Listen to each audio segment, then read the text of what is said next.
Hello friends, welcome to கலாஸ் food hub. இன்றைக்கி நம்ம சேனலில் அடை தோசை எப்படி செய்கிறதுன்னு பார்க்கலாம்.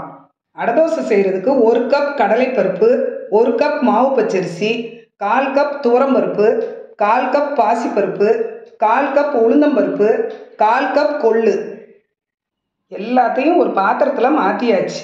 இதை நல்லா கழுவிட்டு 2 to 3 மணி நேரம் ஊற வச்சுக்கலாம். ஒரு மிக்சி ஜாரில் 2 வத்தல், 2 பல் பூடு போட்டுக்கலாம். பருப்பு நல்லா ஊறிடுச்சு.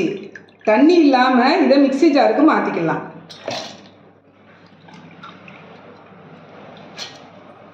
பெருங்காயத்தூள் கொஞ்சம், உப்பு தேவையான அளவு. இது எல்லாத்தையும் கொஞ்சம் கொஞ்சமாக தண்ணி ஊற்றி கொரகொரப்பாக அரைச்சிட்டு வந்துடலாம். மிக்சி ஜாரில் கொரகொரப்பாக அரைச்சிட்டு வந்தாச்சு. இதை ஒரு பாத்திரத்துக்கு மாற்றிக்கலாம். மிக்சி ஜாரை லேசாக கழுவி அந்த தண்ணியவும் ஊற்றிக்கலாம். அடை தோசைக்கு வெங்காயம், முருங்கைக்கீரையை வதக்கிக்கலாம். அடுப்பில் ஒரு வடைச்சட்டி வச்சு எண்ணெய் கொஞ்சமாக ஊற்றிக்கலாம். சீரகம் கொஞ்சம் போட்டுக்கலாம். கருவேப்பிலை, பொடியாக நறுக்கின வெங்காயம்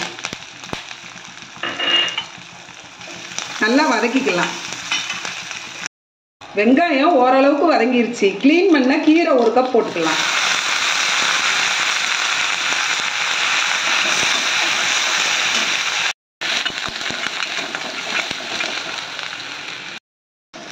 கீரையும் நல்லா வதங்கிருச்சு. தேங்காய் பூ கொஞ்சம் போட்டுக்கலாம். ஒரு கலர் கிளறிட்டு அடுப்பை ஆஃப் பண்ணிடலாம். வெங்காயம் கீரை வதக்குனது நல்லா ஆறிடுச்சு. மாவோட கலந்துக்கலாம்.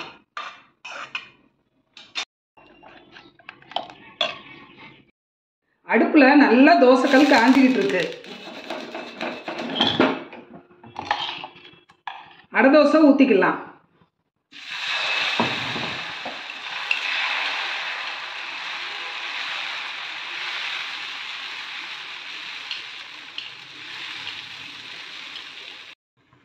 எண்ணெய் கொஞ்சம் ஊற்றிக்கலாம்.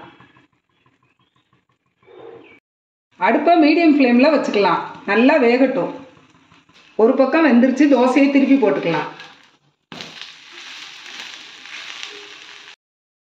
நல்லா வெந்துருச்சு. தோசையை எடுத்துக்கலாம். சுவையான அடை தோசை ரெடி. நீங்களும் இதே மாதிரி உங்கள் வீட்டில் ட்ரை பண்ணி பாருங்கள். இது வரைக்கும் நம்ம சேனலை சப்ஸ்கிரைப் பண்ணாதவங்க சப்ஸ்கிரைப் பண்ணிக்கோங்க. பக்கத்தில் இருக்கிற பெல் ஐகானை கிளிக் பண்ணுங்க. Thank you friends.